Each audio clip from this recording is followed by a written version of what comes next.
It is June 15th, 2025, and reports are saying that the U.S. is now looking at getting directly involved in the war on Iran, with President Trump himself saying in a recent interview that it could happen, and with reports saying that Israel is officially requesting that the U.S. join in on this war, as if the U.S. is not already a direct party to this conflict as if Israel would be able to do a single thing, attack Iran in any way whatsoever without the US and its support. It is maddening to watch. But this week on our episode of Sanctioned, which is, of course, a weekly deep dive series for my paid subscribers, I wanted to get into all of the latest and to take a look at just how involved the US is at not only waging this war at Iran right now, but in getting us to this point where there is a war against Iran to begin with. And I've got Mr. Jax here with me. He's up from his nap. That's why he looks a little bit sleepy. But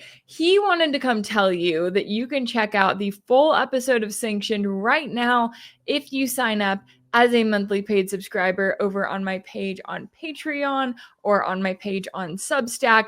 We're going to play a preview for you right now. So let's take a look at this week's episode of Sanctioned. Trump keeps bringing up this claim that, Iran just needs to agree to the deal. And it's as if he thought that signing off on these attacks carried out by Israel, that would bring Iran as a country, that would bring their government to its knees, that it would be in a position of saying, okay, we'll agree to whatever deal you want us to agree to.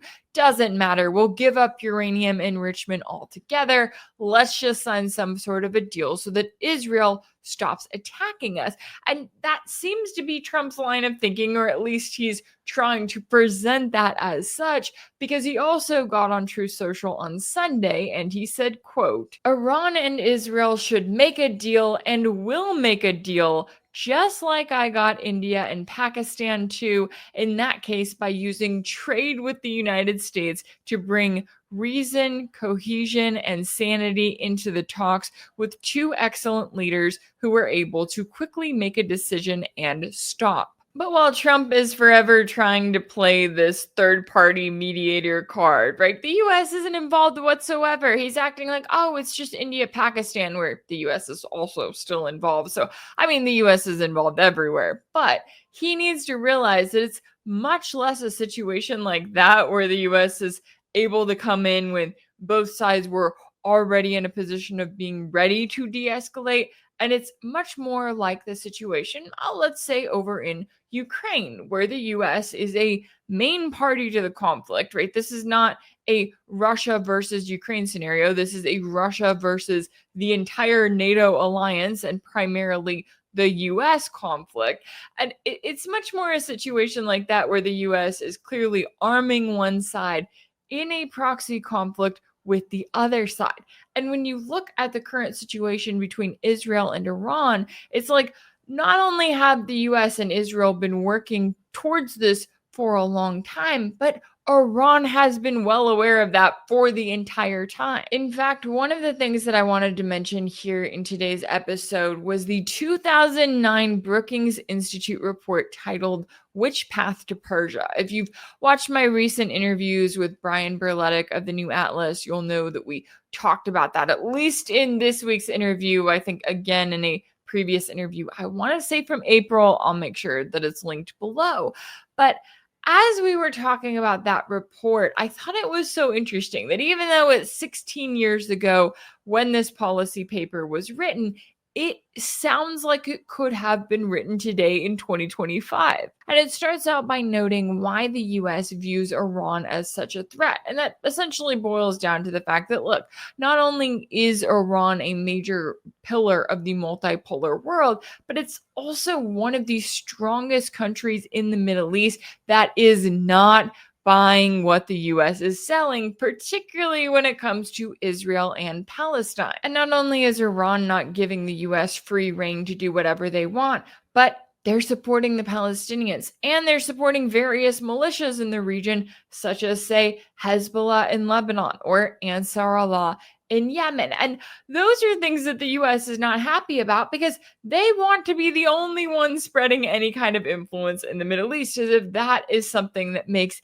any kind of sense at the end of the day. So for far longer than 16 years, but at least for the last 16 years, the US has been actively looking for ways to target Iran. And those are what are explained here in this policy paper. And it presents 9 options for dealing with Iran that it groups into 4 categories: dissuading Tehran, the diplomatic options; disarming Tehran, the military options; toppling Tehran, regime change; and deterring Tehran, containment. And the most interesting thing to me about this policy paper is that it actually admits that these are 9 bad options. And it's saying this in 2009, right before the real proxy war against Russia, before the US tried to suffocate Russia's economy with sanctions and they failed, before the US even was targeting Iran with a number of the sanctions that they currently have imposed on them today, before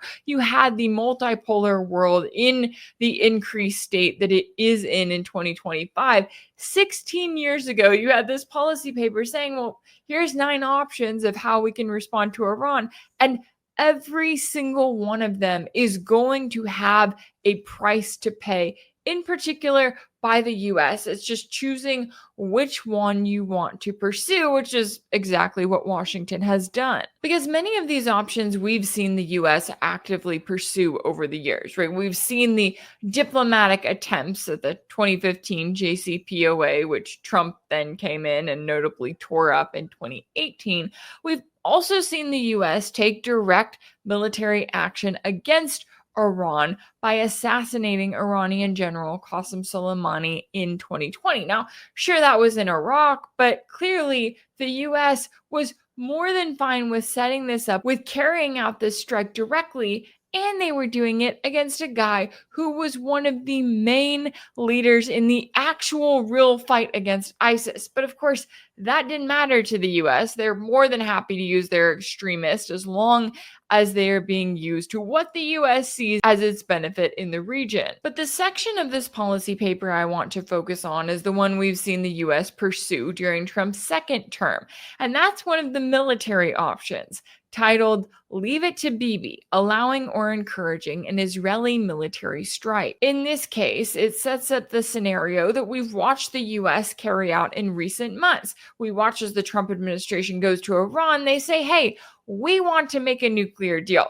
2 sides get together for some form of talks. They hold multiple rounds of talks. The US makes it sound as though, hey, they're ready to make a deal. They're fine with a certain level of uranium enrichment as long as there are international inspectors and everything is, above board and we're agreeing to a certain level and everyone is on the same page.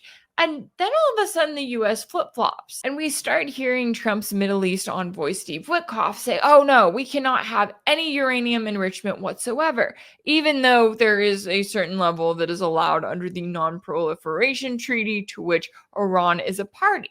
And it's like, why would he be saying that? Because he knows, we all know, that Iran would never agree to that. So why would you carry out multiple rounds of talks, make it seem like you want a deal, to then pull back at the last minute, change the terms, and to make sure that the terms that you're presenting are ones that you know that Iran will not and should not agree to? But that's actually the point, according to this 2009 policy paper, as it states that the best way to maximize support, however grudging or covert, is to strike only when there is a widespread conviction that the Iranians were given but then rejected a superb offer, one so good that only a regime determined to acquire nuclear weapons and acquire them for the wrong reasons would turn it down. So the US is trying to put itself in a position, and I would argue they're still trying to, where they're saying, hey,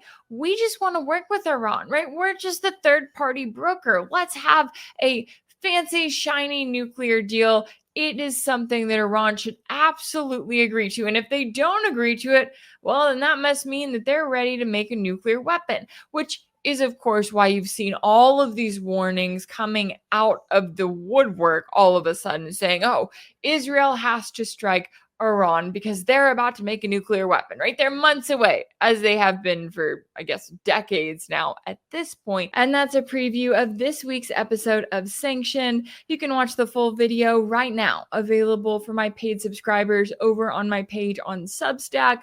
That's rachelblevins.substack.com, and on my page on Patreon. That's patreon.com/rachelblevins.